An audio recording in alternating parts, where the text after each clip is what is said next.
الحمد للہ رب العالمین والصلاة والسلام علی رسولہ الامین اما بعد فاعوذ باللہ من الشیطان الرجیم بسم اللہ الرحمن الرحیم واعتصموا بحبل اللہ جميعا ولا تفرقوا۔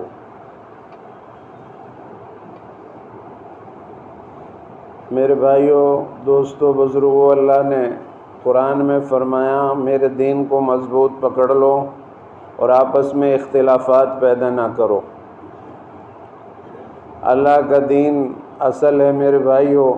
جتنا ہماری زندگی میں اللہ کا دین ہوگا اتنا ہم دنیا اور آخرت میں کامیاب ہوں گے۔ اللہ تعالیٰ قرآن میں دوسری جگہ فرماتا ہے انما المؤمنون اخوہ، مسلمان کا بھائی ہے۔ کسی مسلمان کو حلال نہیں کہ اپنے بھائی کو تکلیف پہنچائے یا نقصان پہنچائے۔ اللہ کے رسول صلی اللہ علیہ وسلم نے ہماری مثال دی، ایمان والو تمہاری مثال ایسی ہے جیسے ایک ہاتھ کی انگلی دوسرے ہاتھ کی انگلیوں میں ڈالی جائیں۔ جس طرح سے آپ نے ہاتھ میں ہاتھ ڈال کر انگلیوں کو دکھایا آپ نے صحابہ کو کہ جس طرح یہ انگلیاں ایک دوسری میں مل جاتی ہیں، اسی طرح تم جو ہے مل کر رہو، برادریوں میں نہ بٹو، علاقوں میں نہ بٹو، قومیت، خاندان، حسب، نسب پر غرور مت کرو، کالا گورا، اونچا نیچ اسلام میں نہیں ہے میرے بھائیوں۔ یہ شیخ ہے، یہ پٹھان ہے، یہ سید ہے، یہ مغل ہے، یہ بتاؤ کہ مسلمان بھی ہو۔ یہ برادریت، قومیت، عصبیت، علاقائیت نکالو۔ یہ بہار کے ہیں، یہ بنگال کے ہیں، یہ پنجاب کے ہیں، یہ فلاں ہیں، ہریانہ کے ہیں۔ یہ نہیں پوچھے گا اللہ تبارک و تعالیٰ، دین کے متعلق سوال ہوگا۔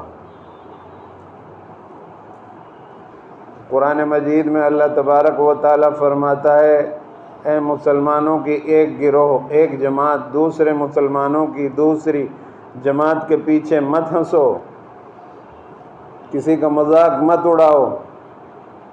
کسی پر مصیبت پڑی ہے تو اس کی مصیبت پر نہ ہنسو۔ اللہ تعالیٰ ایسا کرے گا کہ اس کے اوپر سے تو مصیبت کو ہٹائے گا، تمہارے اوپر ڈال دے گا۔ نبی صلی اللہ علیہ وسلم نے فرمایا کسی کا عیب دیکھ لو تو چھپا لو۔ دنیا میں کسی کا عیب کو تم چھپاؤ گے تو قیامت میں اللہ تمہارے عیبوں کو چھپائے گا۔ اگر تم دنیا میں کسی کے عیبوں کو کھولو گے، جا کر کہو گے جگہ جگہ، تو اللہ تبارک و تعالیٰ قیامت کے روز تمہیں ساری دنیا کے سامنے رسوا کرے گا۔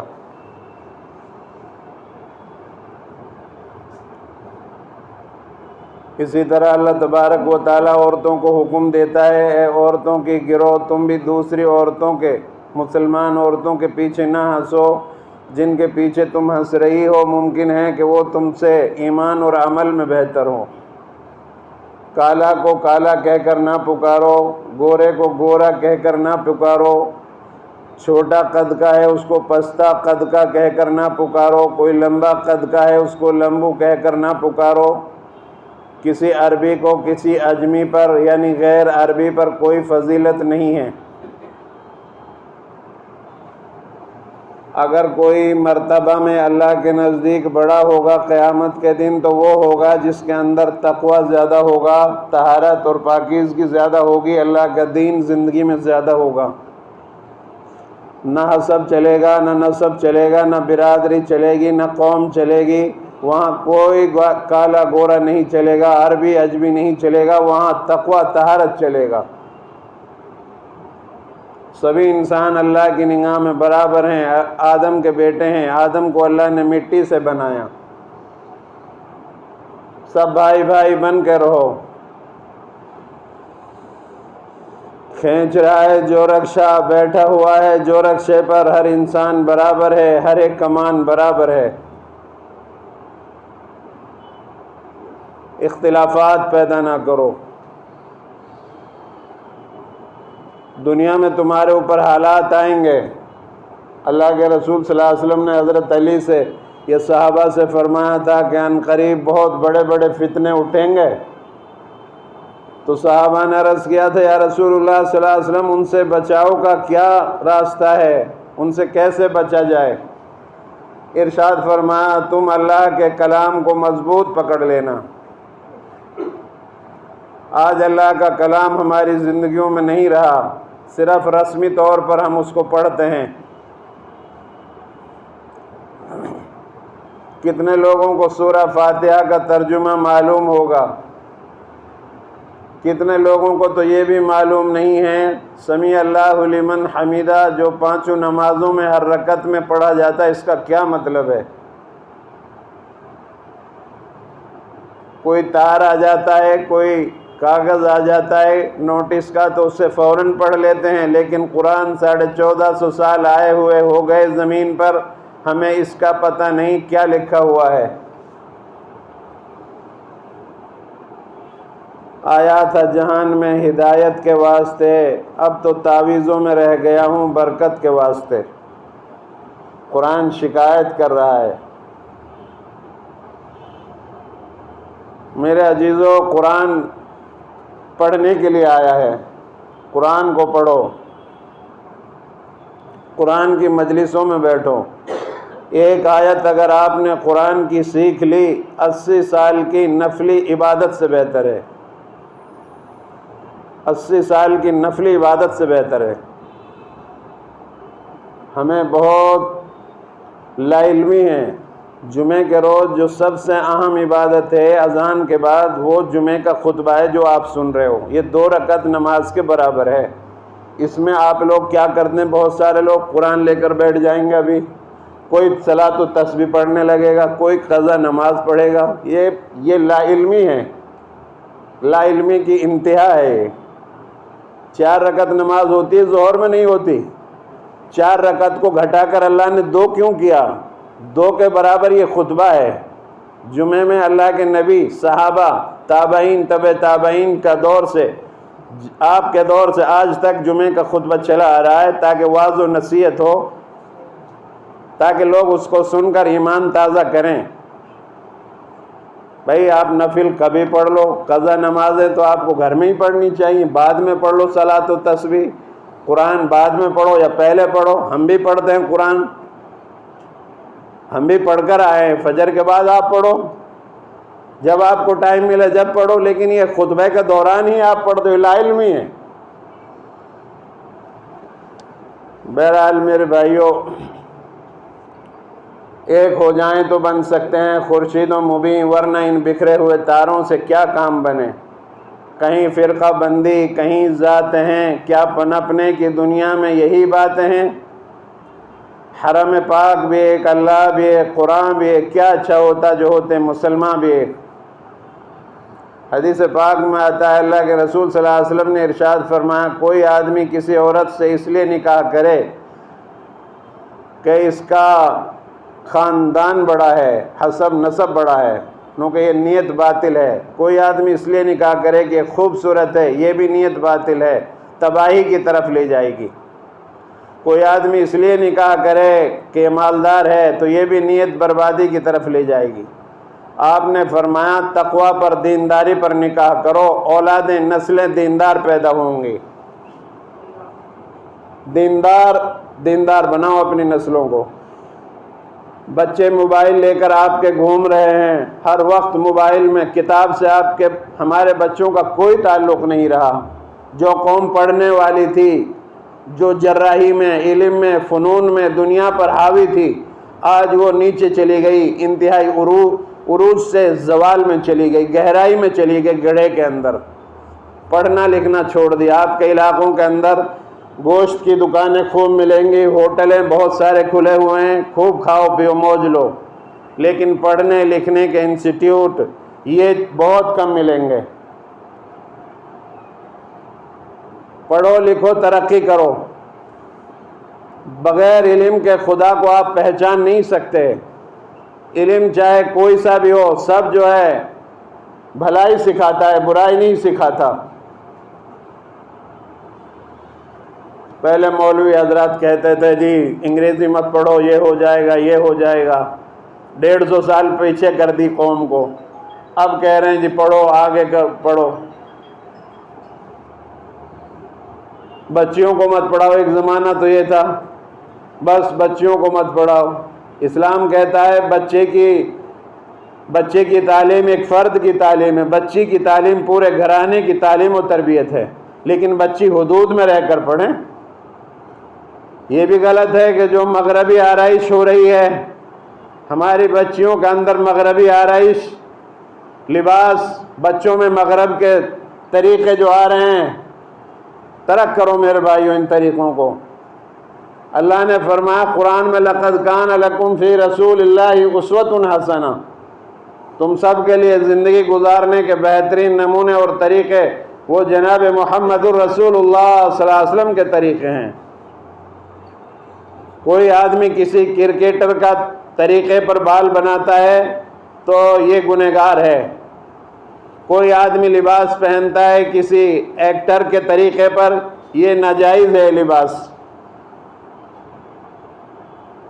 اپنا لباس، اپنا کھانا، اپنا پینا اسلامی طریقے پر لاؤ۔ ہماری عورتیں پردے کا اہتمام کریں۔ عورتوں کو اسلام میں آزادی دی گئی، وہ گھر کی مالکن بنائی گئی۔ پہلے عورتوں کا کوئی عزت نہیں تھا جہالت میں، اور آج بھی دوسرے مذاہب میں وہ عزت نہیں ہے جو اسلام کے اندر عورت کو عزت دی ہے۔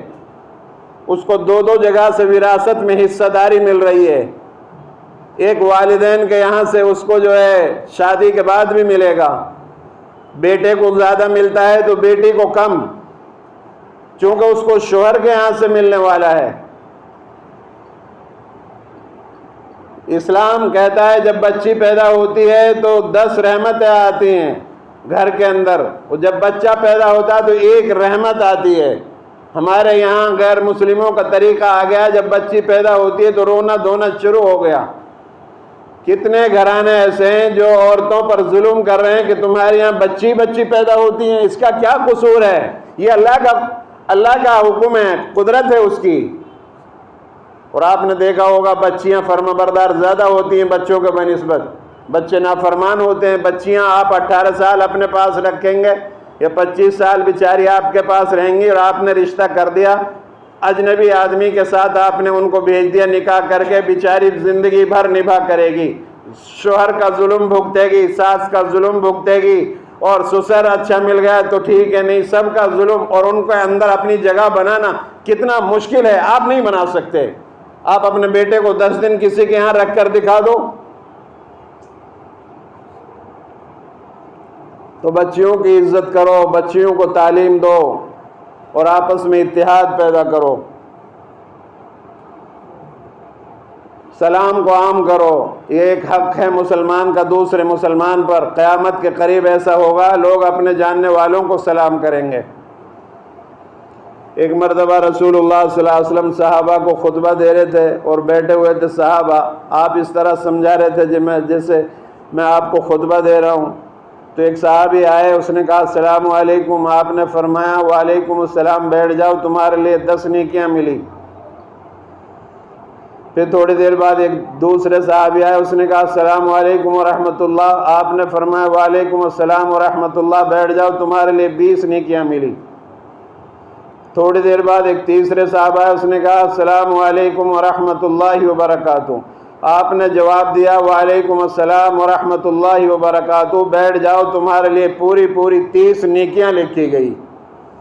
سلام کی مثال دوسرے مذہب میں نہیں ملتی جو اسلام نے آپ کو سلام دیا ہے۔ اس کا ترجمہ ہے السلام علیکم، یعنی آپ پر سلامتی ہو، ورحمۃ اللہ، اور اللہ کی رحمتیں ہوں، وبرکاتہ، اور اللہ کی برکتیں ہوں آپ پر۔ سلام کرنے والا آپ کو دعا دے رہا ہے، اب آپ کا بھی حق ہے آپ اس کو یہی جواب دو، وعلیکم السلام، آپ پر بھی سلامتی ہو، ورحمۃ اللہ، اللہ کی رحمتیں ہوں، وبرکاتہ، اور برکتیں ہوں۔ دوسرے مذہبوں میں دیکھو کیا کہتے ہیں، پرنام، گڈ نائٹ، گڈ مارننگ، کوئی کچھ کہتا ہے اپنے مذہبوں کے حساب سے، ان کا معنی بھی کوئی خاص نہیں ہے، اور آپ کا اسلام نے ایسا سلام عطا فرمایا جس کی کوئی مثال نہیں دوسرے مذہبوں کے سلام سے۔ قدر نہیں کر رہے ہم لوگ۔ یہ دین ہمارے لیے فری میں آ گیا، صحابہ نے قربانیاں دی۔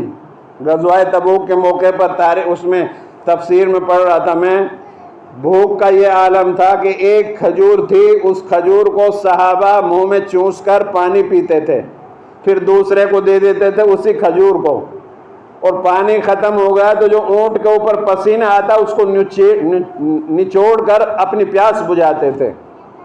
آپ آئس کریم بھی کھا رہے ہو، چکن مٹن تو آپ کے یہاں عام ہیں، اور اللہ کا شکر ادا نہیں کر رہے۔ ہمارے بچے، نوجوان بچے اپنے ماں باپوں کی عزت کریں، بڑوں کا اکرام کریں، پڑھیں لکھیں، تعلیم ان سے آراستہ ہوں، چوری کو چھوڑ دیں۔ ابھی چپلیں چوری ہوں گی نماز کے بعد، کئی لوگ کہیں گے جی ہماری چپل چوری ہو گئی۔ کتنے لوگوں کے گھروں کے تالے ٹوٹتے ہیں، شراب پیتے ہیں، شراب عام ہو رہی ہے، اتنی بوتلیں آپ کے یہاں سے نکلتی ہیں، معاشرہ گندا ہوتا جا رہا ہے، صفائی کا کوئی نام نہیں ہے۔ ویسے گھر دیکھتے ہیں مسجد کے قریب،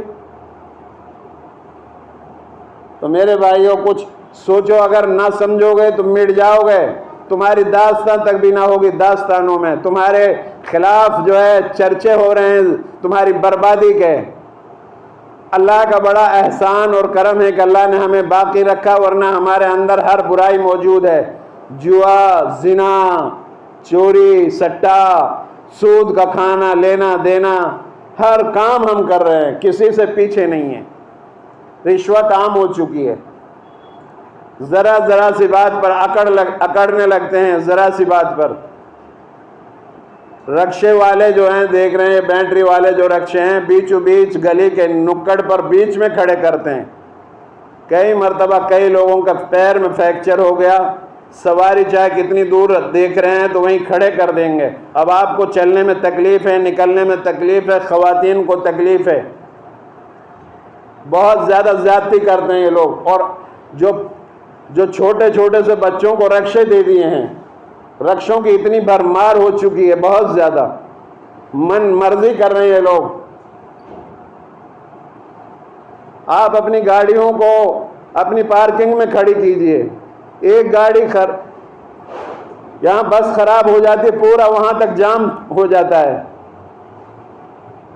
آپ پارکنگ لیجئے یا ایسی جگہ کھڑی کیجئے اپنی گاڑی کو تاکہ کسی کو پریشانی نہ ہو۔ مسلمان کسی کا راستہ روکنے والا نہیں، یہ راستہ جو ہے سب کا ہے، صرف آپ کا نہیں ہے، سارے لوگوں کا ہے۔ اگر آپ راستہ روک کر کھڑے کر دیں گے تو پھر آپ گنہگار ہوں گے، قیامت کے روز آپ کی پکڑ ہوگی۔ اپنی اصلاح کریں اپنے معاشروں کی، اپنے اندر بھلائیوں کا رواج دیں، برائیوں سے روکیں لوگوں کو۔ اگر کہیں برائی ہو رہی ہے تو اس پر نکیر کریں، کیا کر رہے ہو یہ؟ ہم کہتے ہی نہیں ہیں۔ ہمارے کپڑے چھوٹے ہوتے جا رہے ہیں، ہماری بچیوں کے کپڑے چھوٹے ہوتے جا رہے ہیں، ہمارا لباس چھوٹا ہوتا جا رہا ہے۔ اللہ کے رسول صلی اللہ علیہ وسلم کی حدیث یاد آتی ہے، فرمایا قیامت کے قریب عورتیں کپڑا پہننے کے باوجود ننگی ہوں گی۔ گھر میں کھانا بہت کم پکایا جا رہا ہے، ہوٹلوں کے کھانے کا شوقین بن چکے ہیں ہم لوگ، جو پیٹ خراب کرتا ہے، کیمیکل ڈلتا ہے ان کے اندر، اس سے ٹیسٹ بڑھایا جاتا ہے۔ آپ سادہ اور سمپل مرغن غذاؤں سے بچ کر سادہ چیزیں کھانے کی کوشش کریے، عیش پرستی سے بچنے کی کوشش کیجیے، برائیوں کو ترک کیجیے، بھلائیوں کو خود بھی کریے، اوروں کو بھی بھلے کاموں میں بڑھ چڑھ کر حصہ لیجیے۔ اللہ کے رسول صلی اللہ علیہ وسلم کا ایک واقعہ، اللہ کے رسول صلی اللہ علیہ وسلم بیٹھے ہوئے ہیں، ایک یہودی کا جنازہ جا رہا تھا، آپ نے اس کو دیکھا تو آپ کھڑے ہو گئے۔ ایک صحابہ نے کہا یا رسول اللہ صلی اللہ علیہ وسلم یہ تو کافر کا جنازہ ہے، یہودی ہے۔ آپ نے فرمایا کہ یہودی انسان نہیں تھا؟ میرے بھائیو، اسلام یہ تعلیم دیتا ہے کہ اگر کسی کا غیر مسلم کی ارتھی جا رہی ہے تو اسے دیکھ کر کے کھڑے ہو جاؤ، عبرت حاصل کرو کہ ہمیں بھی اس طرح دنیا سے جانا ہے۔ کسی مسلمان کا جنازہ جا رہا ہے تو اس کو کاندھا دو، قبرستان جاؤ، قبر پر مٹی ڈالو، عبرت حاصل کر کے آؤ اور دنیا میں امن و امان کا پیغام دو۔ جو قومیں بد امنی پھیلانے کی کوشش کر رہی ہیں، ان کو سمجھاؤ اخلاق کے ذریعے سے کہ انسان چاہے غیر مسلم ہو، چاہے مسلمان ہو، یہودی ہو، عیسائی ہو یا شیڈول کاسٹ کا کوئی بھی ہو، سارے انسان ہیں، اللہ کے بنائے ہوئے، اللہ نے ان سے محبت کرتا ہے، سب بھائی بھائی بن کے رہو، آپ جو جس معبود کی چاہے عبادت کرو، لیکن آپس میں کیوں ٹکراتے ہو، لڑائی کیوں کرتے ہو؟ ہمارے ملک کے اندر ہزاروں سال سے آپس کا بھائی چارہ چلا آ رہا ہے، کچھ لوگ اس کو توڑنے کی کوشش کر رہے ہیں، لیکن ہم اس کو ٹوٹنے نہیں دیں گے۔ آپس کا بھائی چارہ ختم نہیں ہونا چاہیے۔ امن و امان کی بات کریں، وہ لوگ جو ہے اپنی جہالت میں اور نادانی کی وجہ سے اس طرح دنگے کر کر آپ کو بھڑکانا چاہتے ہیں، آپ کو فساد کرنا چاہتے ہیں۔ آپ اپنی طرف سے کوئی فساد کا موقع نہ دیں، کوئی غلط بات سوشل میڈیا پر نہ شیئر کریں، امن کی بات کریں۔ ہمارے نوجوان بچے خاص طور سے اپنے موبائلوں کا خیال رکھیں، موبائل پر غلط بات کوئی نہ کریں۔ ہم ہندوستان کے رہنے والے ہیں، ہمارے آبا و اجداد یہاں کے رہنے والے ہیں، جتنا غیر مسلم اس کے حقدار ہیں اس ملک کے، اتنا ہی ہم بھی حقدار ہیں، ہم پارٹنر ہیں اس ملک کے۔ ہمارے آبا و اجداد نے قربانی دی اس ملک کے لیے، 800 سال تک اس ملک پر ہمارے لوگوں نے حکومت کی ہے۔ اگر مسلمان ظلم کرتے تو ایک بھی غیر مسلم نہ ہوتا۔ اپنی مسجدوں کو آباد کرو، مسجدیں تب مسمار ہوتی ہیں جب آپ آباد نہیں کرو گے مسجدوں کو۔ 5 نمازیں پڑھو، جو آدمی نماز نہیں پڑھتا قیامت کے دن اس کے چہرے پر 3 سطریں لکھی ہوئی ہوں گی۔ ایک پہلی سطر لکھی ہوئی ہوگی ھذا کافر، یہ کافر ہے۔ قیامت کے روز جو نماز نہیں پڑھتا اس کے چہرے پر، پیشانی پر یہ سطر لکھی ہوئی ہوگی یہ کافر ہے۔ دوسری سطر لکھی ہوئی ہوگی یہ اللہ کا غضب کا مستحق ہے۔ تیسری سطر لکھی ہوئی ہوگی یہ جو ہے اللہ کا حکم کو توڑنے والا ہے۔ قیامت کے روز اللہ جو ہے حکم دے گا سجدہ کرو، تو جو دنیا میں نماز نہیں پڑھتے قیامت کے روز وہ سجدہ نہیں کر پائیں گے۔ اس لیے نماز 5 وقت کی جماعت کے ساتھ ادا کرو، اللہ کے ساتھ کسی کو شریک نہ ٹھہراؤ، بدعات سے، خرافات سے، لایعنی فضول باتوں سے بچو۔ حج کر کے آئے ہو تو حج کے بعد اپنی زندگیوں میں تبدیلی لاؤ، بے ایمانی نہ کرو، زمینیں نہ دباؤ۔ عام آدمیوں میں، حاجیوں میں کیا فرق پڑ جائے، کیا فرق رہے گا؟ مسلمان اپنی حیثیت کو پہچانیں، ان کی مثال دوسری قوموں کے لوگوں سے نہیں۔ آپ اعلیٰ انسان ہو، آپ کو ایمان دیا، قرآن دی ہے، عظیم نبی آپ کو عطا فرمائے، ان کی طریقہ اپنی زندگیوں میں لاؤ۔ آپ دعا کریں اللہ تبارک و تعالی مجھے بھی آپ سب کو عمل کرنے کی توفیق عطا فرمائے۔